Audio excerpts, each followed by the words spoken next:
Ibadah ini berlangsung di dalam nama Bapa, Putra, dan Roh Kudus.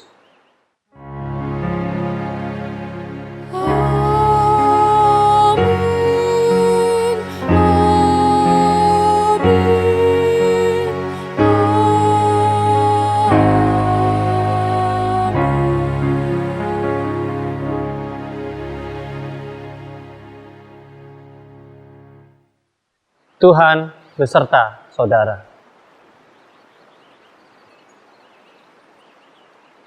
Bapak Ibu yang dikasihi Tuhan, hari ini kita bersama-sama akan merenungkan tentang roti yang menghidupkan. Rupanya firman Tuhan akan mengajak kita untuk membandingkan roti yang terjadi, yang diturunkan dari langit oleh Allah untuk bangsa Israel yang disebut dengan mana, dan bagaimana Yesus Kristus, Sang Roti Hidup itu, untuk kita hayati di hari ini. Sebelumnya mari kita bersama-sama menyatu untuk mengakui segala kelemahan dan ketidakberdayaan kita. Ya Tuhan kami Yesus Kristus, kehidupan kami tidak semuanya hidup. Ada bagian-bagian dari hidup kami yang lumpuh, yang mati. Tolong kami Tuhan untuk boleh menyadari kelemahan kami ini, belum lagi ditambah dengan apa yang belum kami sadari. Sehingga kami tidak membiarkan kehidupan kami untuk tetap lumpuh di beberapa bagian. Walaupun nampak dari luar kami tetap bekerja, kami tetap mengambil bagian dalam kehidupan sebagai peran kami, entah sebagai orang tua, sebagai pasangan, sebagai anak, sebagai saudara, atau bahkan sebagai warga negara Indonesia ini. Maka Tuhan, terimalah segala pengakuan kelemahan kami ini. Amin. Karena roti yang dari Allah adalah roti yang turun dari surga, yang memberi hidup kepada dunia. Yohanes 6 ayat 33. Demikianlah berita anugerah dari Tuhan. Mari kita saling bersalam-salaman.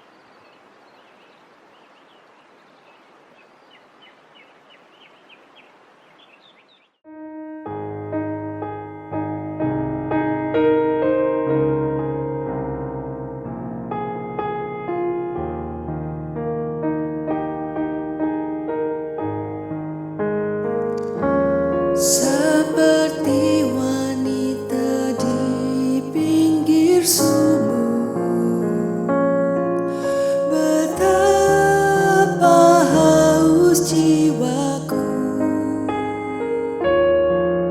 Ku mendengar Yesus berkata, minumlah air hidup yang kekal.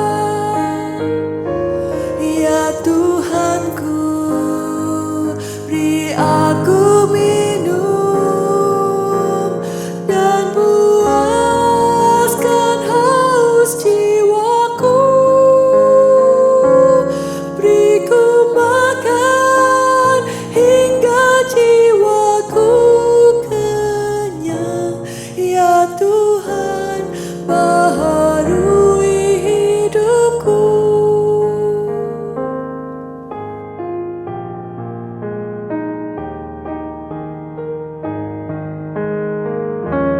Hai saudara, bila jiwamu haus, yang fana jangan kau kejar. Kau pasti diselamatkan Tuhan bila engkau berdoa padanya. Ya Tuhanku, beri aku minum dan puaskan haus jiwaku. Beriku makan hingga jiwaku kenyang. Ya Tuhan, baharui hidupku. Ya Tuhanku, beri aku minum dan puaskan haus jiwaku. Beriku makan hingga jiwaku kenyang. Ya Tuhan, baharui hidupku. Ya Tuhan, baharui hidupku.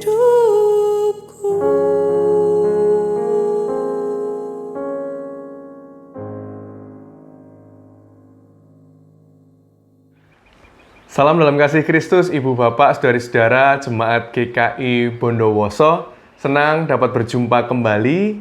Salam kenal bagi yang belum pernah berjumpa dengan saya. Saya Pendeta Yohanes Putra Pratama dari GKI Emmaus, Surabaya. Sungguh bersyukur meski kita belum bisa berjumpa secara langsung di Bondowoso ataupun di Surabaya, kita dapat berjumpa melalui persekutuan atau peribadahan kebaktian minggu ini. Kita bersyukur ini semua tentu terjadi karena pertolongan Tuhan, Sang Roti yang menghidupkan. Itulah tema kita, Bapak Saudara.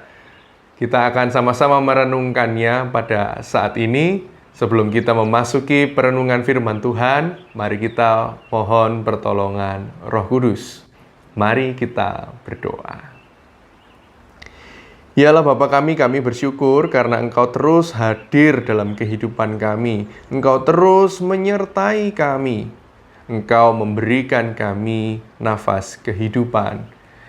Karena itu Tuhan, kami pun saat ini bersekutu datang kepadamu. Kami umat-Mu, kami anak-anak-Mu tahu bahwa hidup kami yang Kau berikan ini terus nantiasa harus kami arahkan hanya kepadamu. dan kami rindu untuk terus mencari petunjuk-Mu. Saat ini Tuhan, kami mau membaca dan merenungkan firman-Mu. Kiranya firman-Mu sungguh menjadi petunjuk bagi kehidupan kami setiap hari, sehingga kami bukan hanya dapat menjadi pelaku-pelaku firman-Mu, tapi kami juga dapat memperkenalkan, mempersaksikan siapa Engkau, ya Tuhan kami. Besertalah dengan kami, ya Bapa. Biarlah Roh Kudus membuat kami memahami betul firman-Mu ini dan memberikan kami keberanian untuk menjadi pelaku firman-Mu setiap waktu, setiap hari. Karena itu Tuhan, kami bersiap untuk menyambut firman-Mu. Dalam nama Tuhan kami Yesus Kristus, kami sambut firman-Mu. Amin. Saudara-saudara, tema kita pada hari ini adalah roti yang menghidupkan. Dan ayat yang melandasinya dari Injil Yesus Kristus menurut Yohanes pasal 6 ayat 35 dilanjutkan ayat 41 sampai 51. Saya akan bacakan untuk kita semua Injil Yohanes pasal 6 ayat 35 dilanjut 41 sampai 51.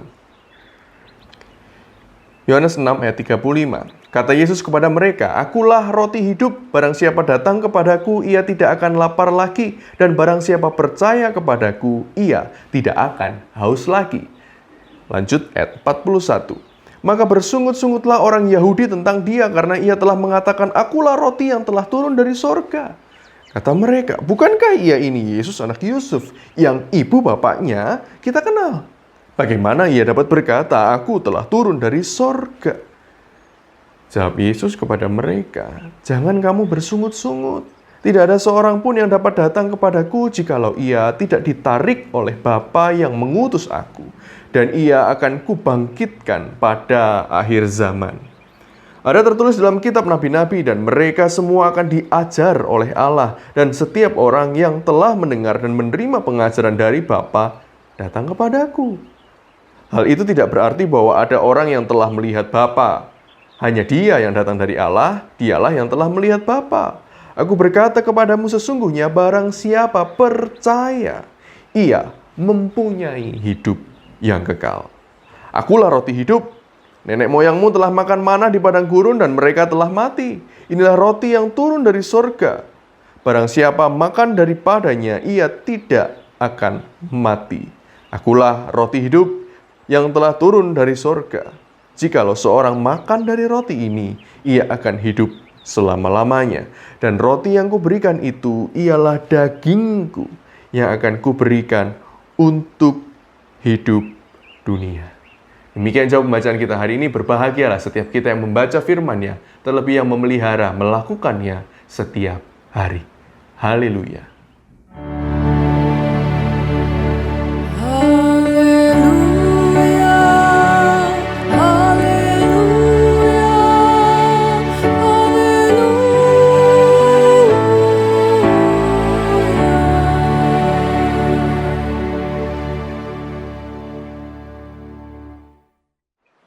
Roti yang menghidupkan. Saudara, minggu lalu kita merenungkan pentingnya hidup senantiasa terarah pada Kristus Sang Roti Hidup. Minggu ini tema perenungan kita, roti yang menghidupkan. Saudara, meski roti bukan menu sehari-hari kita, tapi kita tahu roti itu mengenyangkan ya. Karena itu sebelum saya melanjutkan khotbah ini, izinkan saya bertanya dulu, apakah saudara-saudari sudah makan? Ada yang mungkin sudah sarapan, ada yang mungkin sudah makan siang atau sudah makan malam ya. Tergantung saudara mengikuti ibadah ini pada jam berapa. Saya harap kita semua hidup dalam pengharapan dan terus masih bisa menikmati makanan. Kita harus menjaga makanan kita agar kita juga tetap bisa prima ya menjalani hari-hari di tengah pandemi ini. Nah, kembali lagi pada perkataan Alkitab saudara-saudara tentang roti yang menghidupkan. Tentu setelah kita menggumulkan tema roti hidup minggu lalu, dan kita sebagai orang Kristen sudah beberapa kali mungkin membaca bagian firman Tuhan hari ini, maka kita tahu bahwa yang dimaksud adalah ya Yesus Kristus itu. Dialah sang roti yang menghidupkan. Lebih mudah bagi kita mungkin untuk memahaminya. Ketimbang siapa? Ketimbang orang-orang yang ada di sekitar Yesus saat itu. Mereka, Bapak Ibu Saudara, memahami tentang roti hidup itu adalah roti yang dari surga. Nah, Yesus itu berkata, aku ini loh roti hidup, aku ini loh roti dari surga. Nah, mereka marah, mereka nggak terima. Mereka nggak percaya. Karena apa, saudara? Pertanyaan mereka adalah, siapa dia? Dan dari mana dia? Inilah Yesus. Dia inilah Yesus. Yesus dari Nazaret. Kita tahu ibunya, kita tahu bapaknya. Kok bisa dia bilang, dia adalah roti yang dari surga? Dua pertanyaan itu, saudara-saudara, yang membuat orang-orang di sekitar Yesus kebingungan. Dua pertanyaannya adalah, siapa Yesus ini dan dari mana dia? Karena bagi mereka roti yang menghidupkan itu harus roti dari surga. Ya langsung turun dari surga. Apa roti yang dari surga yang mereka ketahui dan pahami? Yaitu roti mana. Sebagaimana disaksikan dalam Keluaran pasal 16. Ya, Keluaran pasal 16 ayat 13 sampai 15 menceritakan bagaimana roti mana itu turun, khususnya ayat 14 dan 15. Lalu kemudian di Keluaran 16 ayat 31 di sana dijelaskan umat Israel menyebutkan namanya mana. Warnanya putih seperti ketumbar dan rasanya seperti rasa kue madu.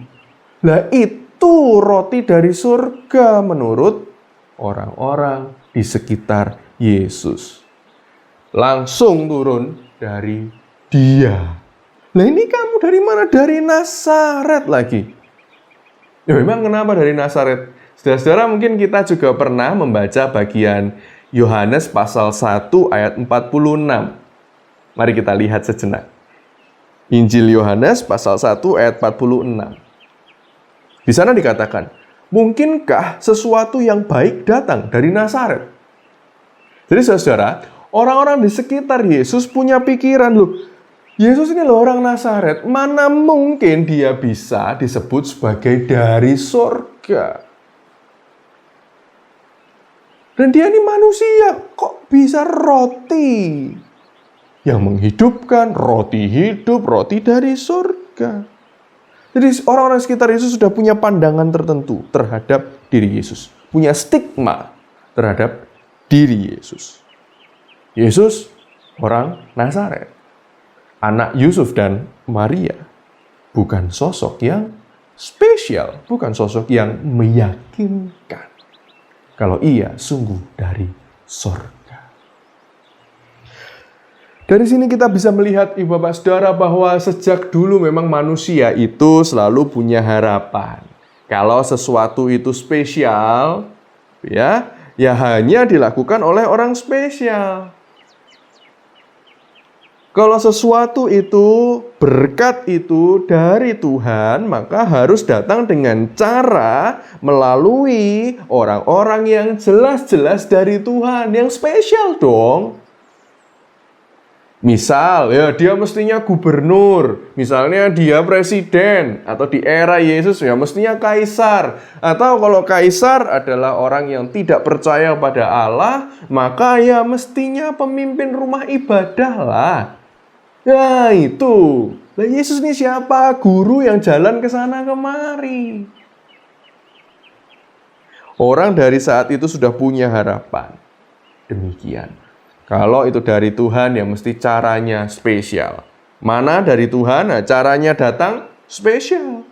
Lah ini, caranya kok biasa-biasa saja. Orang datang terus mengajar bahkan. Bukankah saudara-saudara ini juga mengingatkan pada diri kita sendiri? Ya, dalam kehidupan sehari-hari kita juga punya harapan-harapan. Beberapa saat yang lalu saya juga sempat sakit. Harapan saya adalah saya segera sembuh. Bukankah Ibu Bapak Saudara juga punya harapan yang sama? Kalau saudara mengalami sakit, rasanya pengen gimana? Pengen disembuhkan oleh Tuhan langsung. Tuhan datang ke kamar kita, ke ruang makan kita, datang, memegang tubuh kita sembuh. Kalau kita misalnya sedang terlilit hutang, maka kita ingin punya harapan Tuhan menolong kita dengan cara apa? Tuhan menyediakan segebok berkat yang persis jumlahnya dengan yang kita butuhkan.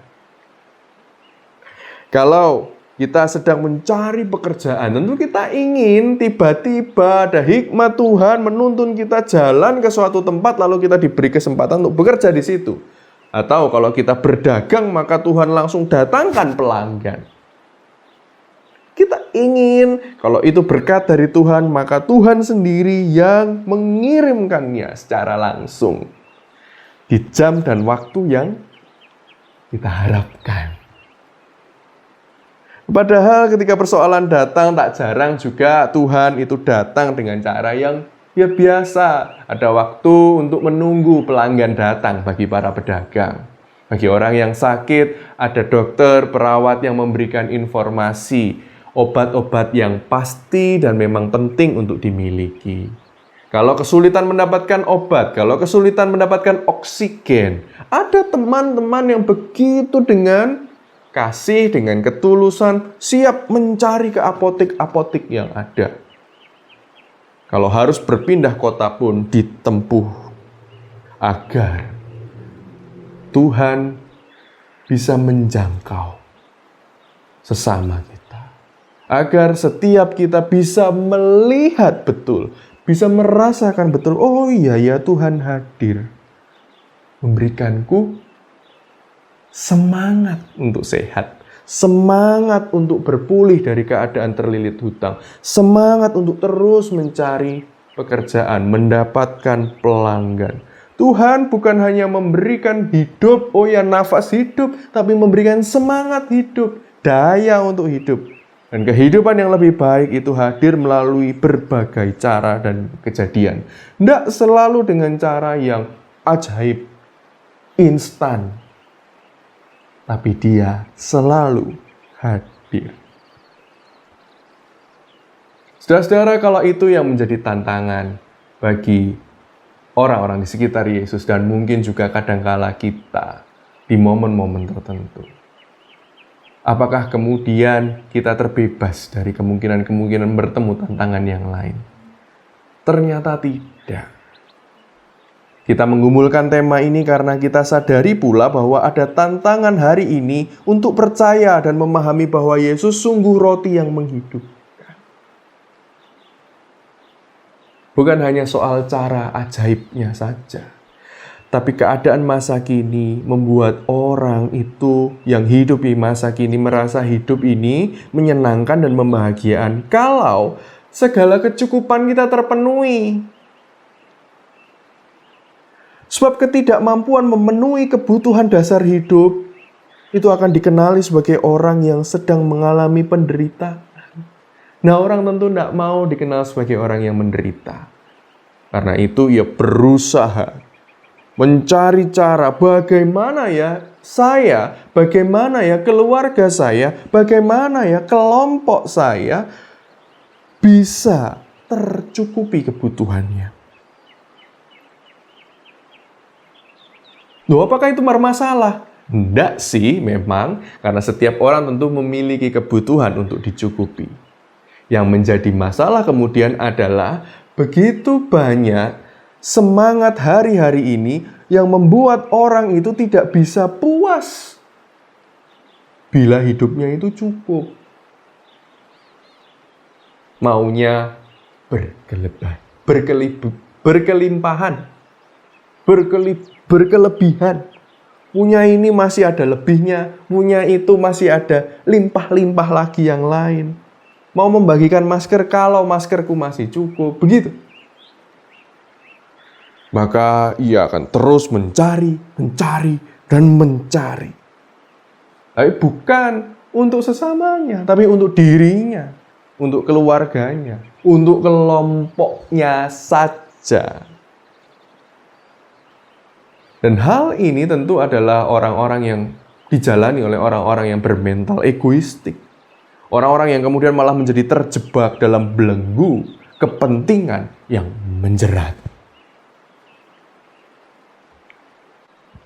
Sehingga kalau orang hidup dalam semangat yang demikian, mencari terus, supaya bukan hanya cukup, tapi harus banyak, harus berkelimpahan. Orang-orang semacam ini akan sulit juga memahami gaya hidup Yesus. Gaya hidup Sang Roti hidup. Yang selalu dalam kehidupannya, dalam setiap langkah hidupnya itu, hadir bagi orang lain. Hadir memenuhi kebutuhan orang lain. Kita bisa terheran, mengapa ia mau membagikan perhatiannya? Dia mau jalan kemana, dia mau menyepi kemana, harus terhenti, terinterupsi, terganggu jalannya. Harus menolong orang ini, menolong orang itu, memberikan berkat. Kok mau? Kita bisa bingung. Loh kan Yesus butuh istirahat, kok mau ngelayani? Kita bisa lebih lagi bertanya-tanya. Kok bisa Yesus tuh memberikan dirinya, hidupnya? Saudara-saudara, ia adalah Tuhan yang rela masuk dalam kehidupan dunia ini, masuk dalam keterbatasan ini, dan ia rela disalib demi menghidupkan. Ia rela mati, dagingnya terpecah, tubuhnya terpecah, demi memberi hidup yang kekal. Saudara-saudara, memang tak cukup mudah bagi kita untuk bisa betul-betul menghayati hal ini. Kalau berkat Tuhan membuat kita dapat bertahan dan melanjutkan hidup, itu kita tahu. Kita pasti bisa paham. Tapi kita juga tahu bahwa arti Yesus sebagai roti yang menghidupkan itu bukan perkara ia memberikan berkat lalu kita bisa hidup. Sebab ia datang menyebut dirinya roti yang menghidupkan, itu bicara juga mengenai hidup kekal. Ia memberi jaminan hidup kekal bagi siapa yang datang kepada Dia. Seorang yang percaya pada Sang Roti hidup akan merasa bahwa Kristus itu menghidupkannya. Seperti apa itu? Saudara-saudara, ketika kita sungguh percaya padanya, hidup kita terarah terus kepada Sang Roti hidup, maka sejatinya kita pun perlahan demi perlahan akan diperlengkapinya, akan disempurnakan olehnya untuk memahami persis seperti apa sih roti yang menghidupkan itu. Ia adalah roti hidup itu. Ketika kita mendekat, melekat kepada Dia, mencari Dia, dan terus mengajaknya untuk tinggal bersama kita. Ketika kita percaya padanya, ada hidup yang Tuhan berikan. Ia hidup di dalam diri kita. Dan Ia yang hidup dalam diri kita itu memberi sebuah daya, memberikan sebuah kuasa untuk yang menyelimuti kita setiap hari. Dan daya ini membuat diri kita itu bisa merasakan damai sejahtera, bisa merasakan sukacita. Walaupun kita masih hidup di tengah-tengah keterbatasan-keterbatasan. Mau pergi luar kota sekarang terbatas, mau makan di sana sini terbatas, dan seterusnya. Ada daya kuasa Tuhan yang membuat kita itu bisa merasa hidup ini lebih bergairah. Yang membuat kita bukan hanya bersemangat menjalani hidup, tapi kita itu kemudian bisa merasa dan bisa memiliki kesadaran bahwa, oh ternyata hidup bersama dengan Kristus di tengah segala macam persoalan, itu cukup. Dan kita bukan hanya bisa berkata kita cukup bersama dengan Yesus. Kita juga akan bisa berkata, Tuhan, aku merasa cukup. dan aku bersedia memberikan diriku. Aku bersedia meninggalkan kepentingan-kepentinganku. Aku bersedia untuk senantiasa berupaya, mengupayakan kebutuhan sesamaku. Daya dari sang roti hidup itu membuat kita memiliki gaya hidup sebagai seorang warga kerajaan Allah. Gimana sih gaya hidup warga kerajaan Allah, saudara-saudara? Gaya hidup warga kerajaan Allah adalah gaya hidup yang selalu mau belajar. Belajar apa? Belajar memberi diri. Belajar rela berkurban untuk sesama. Belajar untuk membagikan diri dan apa yang Tuhan percayakan pada diri kita. Kepandaian kita, perhatian kita, kesehatan kita. Sebagaimana Kristus sendiri menjadi roti yang terpecah, roti yang terbagikan demi kehidupan hari ini dan nanti. Sebab kehidupan kekal dari Allah itu sudah terjadi hari ini, sebelum nanti akan digenapi. Tapi susah loh untuk bisa selalu memberi. Bagaimana kalau yang dibutuhkan orang itu aku nggak punya, nggak ada padaku? Saudara, sebelum saya melanjutkan memberi jawab atas pertanyaan ini, izinkan saya juga menambahkan pertanyaan terlebih dulu. Saudara, sebenarnya mengapa Yesus bisa membagikan dirinya? Mengapa sih Tuhan Yesus hadir menghidupkan, membagikan dirinya, perhatiannya, kasihnya? Mungkin ada yang menjawab, oh ya sebab karena ia adalah roti hidup. Temanya aja roti hidup. Benar. Mungkin ada lain lagi yang menjawab, oh ya karena dia adalah sang sumber segala-galanya. Ya, sumber kehidupan dan sumber segala yang lain. Ya, itu juga tepat. Itu semua terjadi karena apa, saudara? Karena kasihnya. Dan kasihnya itu tidak berkesudahan. Terus-menerus ada. Dan membuat ia selalu membuka matanya. Kasihnya lah yang selalu membuat ia membuka telinganya. Kasihnya menggerakkan kaki dan tangannya, memahami, mencukupkan kebutuhan setiap orang. Dengan mata yang terbuka, telinga yang terbuka, kaki dan tangan yang peduli, maka ia selalu menemukan cara kreatif untuk menjangkau dan menghidupkan manusia serta seluruh ciptaan. Selalu ada cara yang dimiliki olehnya.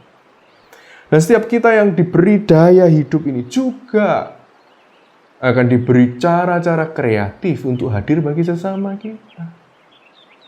Kita memang bukan sumber hidup. Kita memang tidak bisa selalu memberi. Tidak bisa selalu. Tapi kita bisa memberi. Maka marilah memohon pada Dia agar kita memiliki mata, memiliki telinga, memiliki kaki dan tangan, serta hati seperti Dia. Persis seperti lagu yang sering kita nyanyikan juga. Berikan ku mata seperti matamu, berikan ku hati seperti hatimu. Nyanyikanlah lagu itu dengan semangat kita sungguh memohon padanya, berdoa kepadanya, agar hidup kita menjadi sebuah kehidupan yang di dalamnya bukan hanya bisa membuat kita merasa cukup, oh Tuhan aku cukup dengan makanan ini, aku cukup dengan tempat tinggal ini, aku cukup dengan penghasilan ini. Tapi daya itu memberikan rasa cukup kita, bukan lagi membuat kita hanya fokus, oh ya aku cukup kok Tuhan, dan aku cukup, ya memang cukup, aku dan keluargaku cukup. Sudah, selesai. Enggak. Tapi rasa cukup yang kemudian bisa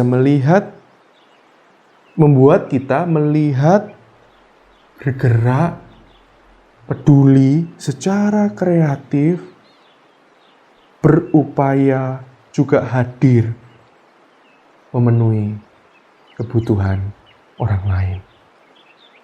Bahkan di dalam keterbatasan, di dalam kekurangan pun, sejatinya orang yang hidup lekat pada sang roti kehidupan akan selalu bisa punya cara dan selalu bisa punya semangat untuk memberi, meski dalam kekurangan. Dengan demikian percayalah Bapak Ibu Saudara, kalau kita sungguh-sungguh hidup bersama dengan Kristus, maka tema roti yang menghidupkan ini bukan hanya sebuah tema yang dapat dilihat. Oh, tema minggu ini adalah roti yang menghidupkan. Tema ini bukan hanya sebuah tema yang akan tertera di YouTube kita, di Instagram kita. Tema ini bukan hanya tema yang bisa dilihat sebagai sebuah susunan kata. Bila kita melekat padanya, terus berdekatan dengan Dia dan mengikuti gaya hidupnya, sang roti hidup itu, maka tema roti yang menghidupkan itu bisa dilihat oleh orang, bisa dikenali oleh orang sebagai sebuah tema hidup setiap harinya kita. Sebab orang bisa mengenali, oh, orang ini tuh sungguh sudah dihidupkan ya oleh Kristus. Buktinya dia bisa hadir buat orang lain. Buktinya melalui perkataannya, melalui sapaannya secara sederhana, melalui SMS deh, nggak usah chat, melalui teleponnya. Aku merasa punya semangat hidup sekarang. Aku merasa dihidupkan sekarang. Orang yang mungkin tadinya mencari kebutuhan keuangan, mungkin bisa teralihkan. Oh iya, mungkin kebutuhan keuangan ini masih belum dicukupkan hari ini. Tapi kok aku disapa olehnya itu, aku terus bisa berkata, Tuhan, aku terus berpengharapan padamu. Wah, itu indah sekali Bapak Saudara. Orang akan tahu bahwa hidup ini bukan sebuah kejuaraan mengejar-ngejar berkatnya Tuhan, tapi adalah sebuah perjalanan untuk terus-menerus mengikut Tuhan. Ikutlah Dia. Cintailah Dia. Incarlah Dia. Bukan berkat-berkatnya. Ini penting Bapak Ibu Saudara untuk kita gumulkan di bulan ini, di bulan kemerdekaan ini, di bulan di mana kita merayakan hari ulang tahun kemerdekaan Republik Indonesia. Kita harus terus bergumul, berjuang, berupaya untuk bisa hidup, untuk menghidupkan sesama kita. Sebagaimana Kristus sudah menghidupkan kita, sebagaimana Kristus telah memberikan dirinya, bagaimana Kristus sudah rela berkorban demi kita semua. Maka semangat yang sama mesti kita miliki. Mari kita terus berupaya untuk bisa memberi diri kita, beri perhatian kita, kepedulian kita. Mari kita rela berkorban untuk kepentingan bersama. Mengapa saya katakan kita harus berupaya untuk rela berkorban demi kepentingan bersama? Sebab di saat-saat ini kita tahu betul kita masih harus menjumpai adanya oknum-oknum yang justru mengorbankan kepentingan bersama, mengorbankan kebenaran, mengorbankan kepentingan-kepentingan bersama demi kepentingan pihak-pihak atau kelompok-kelompok tertentu. Buktinya apa? Buktinya adalah masih kita baca berita-berita, masih kita dengar berita-berita adanya kebijakan diskon. Bukan kebijakan dari pemerintah untuk memberikan diskon bagi mereka yang mau membeli kebutuhan pangan, bukan. Tapi adanya kebijakan diskon hukuman bagi orang-orang yang sudah merugikan negara. Ini semua sangat mungkin masih terjadi di sekitar kita karena masih banyak orang yang terus mencari kecukupan dirinya sendiri, kehidupan bagi dirinya sendiri, Orang sibuk mencari berkat Tuhan, namun lupa mencari dan mengikut Tuhan. Yesus, sang roti yang hidup dan menghidupkan. Kiranya Tuhan, sang roti yang menghidupkan, menolong kita untuk hidup, juga berarti dan mampu memberikan semangat hidup bagi sesama. Kiranya Tuhan memampukan kita semua. Amin.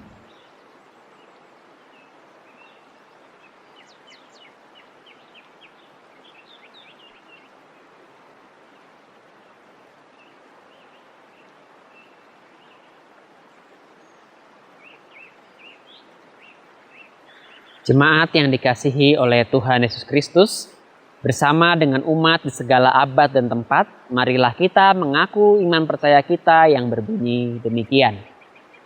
Aku percaya kepada Allah, Bapa yang Maha Kuasa, Khalik langit dan bumi, dan kepada Yesus Kristus, anaknya yang tunggal, Tuhan kita, yang dikandung dari Roh Kudus, lahir dari anak darah Maria, yang menderita sengsara, di bawah pemerintahan Pontius Pilatus, disalibkan, mati dan dikuburkan, turun dalam kerajaan maut.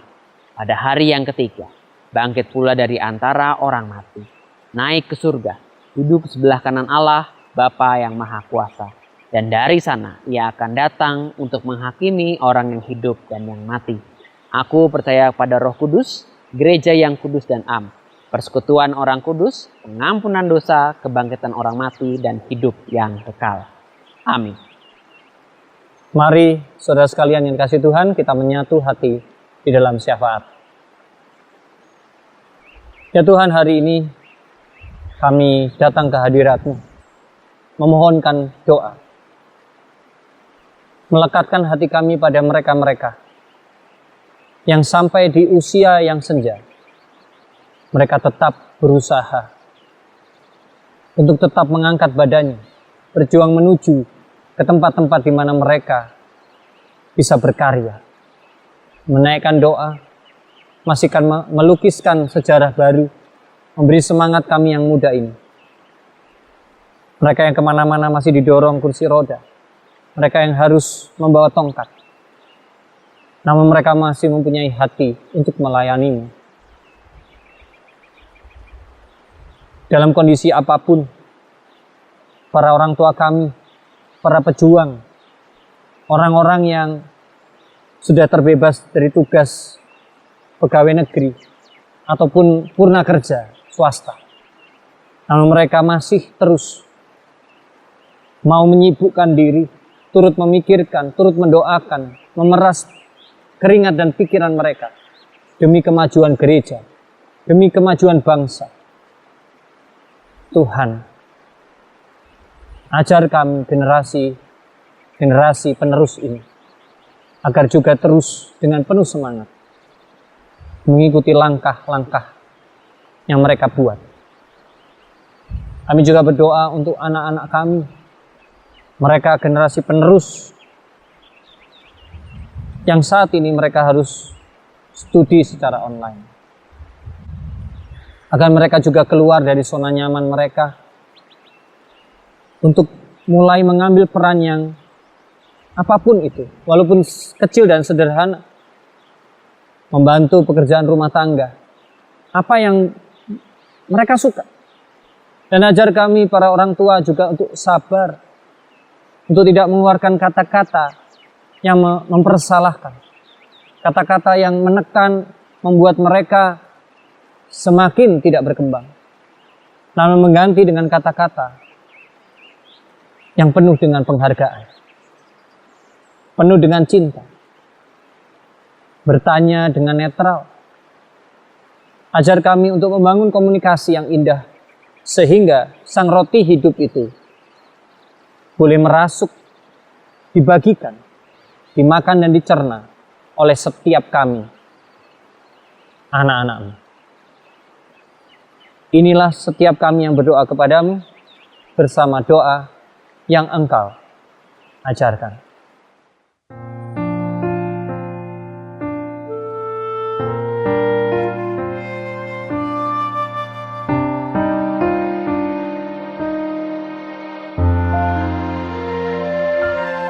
Bapa kami yang ada di sorga, dikuduskanlah namamu, datanglah kerajaanmu, jadilah kehendakmu di bumi seperti di sorga. Berilah kami pada hari ini makanan kami yang secukupnya, dan ampuni kesalahan kami seperti kami ampuni yang lain, dan jauhkan kami dari pencobaan, lepaskanlah kami dari yang jahat. Sebab Engkau yang punya kerajaan serta kuasa dan kemuliaan sampai selama-lamanya.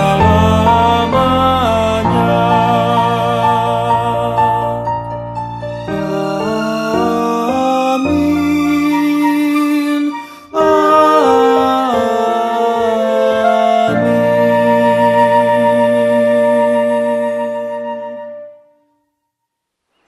Jemaat yang dikasihi oleh Tuhan Yesus Kristus, kini telah tiba saatnya bagi kita untuk memberikan persembahan kepada Tuhan.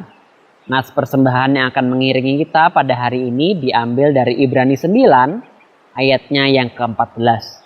Firman Tuhan berkata, "Betapa lebihnya darah Kristus yang oleh Roh yang kekal telah mempersembahkan dirinya sendiri kepada Allah sebagai persembahan yang tak bercacat, akan menyucikan hati nurani kita dari perbuatan yang sia-sia, supaya kita dapat beribadah kepada Allah yang hidup."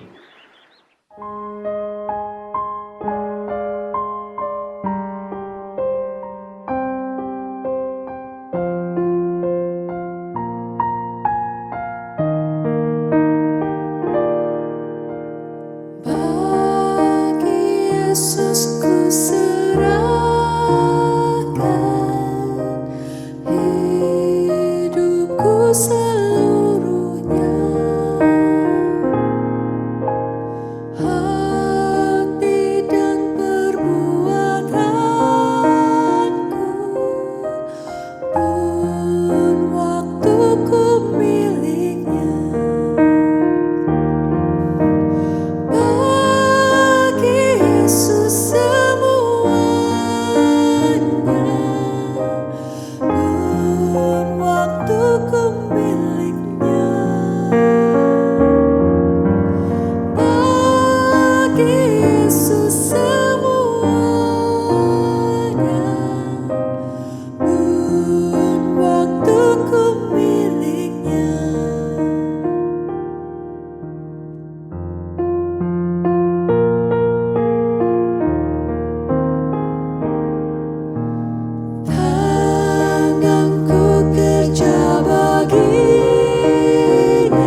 Jemaat Tuhan, mari kita berdoa.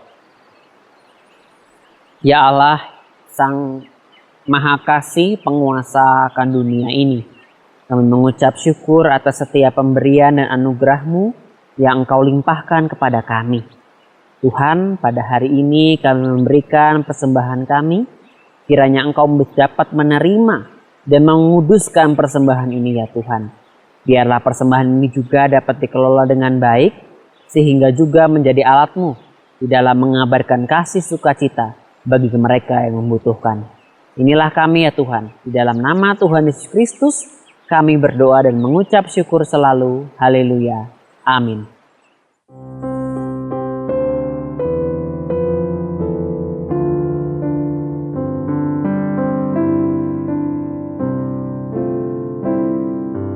Bintang pandanganku, cadas yang teguh,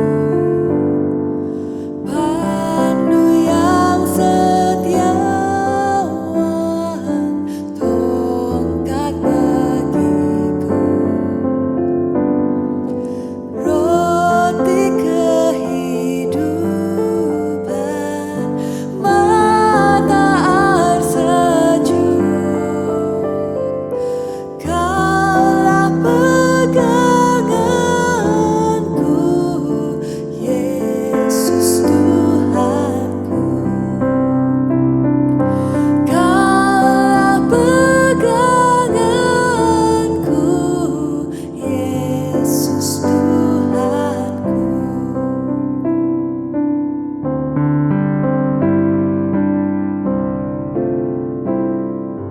Tanpa Kau Tuhanku, jalanku berat. Siapakah menghibur aku yang benar? Hilanglah asaku tanpa kasih-Mu. Iman, harap, kasih, Yesus Tuhanku. Iman, harap, kasih, Yesus Tuhanku.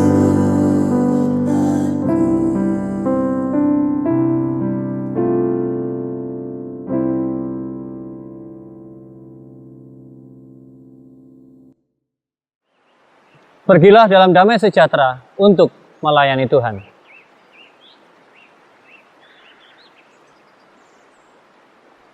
Allah, sumber kehidupan, persekutuan dengan Yesus Kristus, Putra Tunggal dan Roh Kudus, akan menyertai setiap langkahmu, memberikan berkat-Nya, kasih-Nya, dan damai-Nya hari ini sampai selama-lamanya.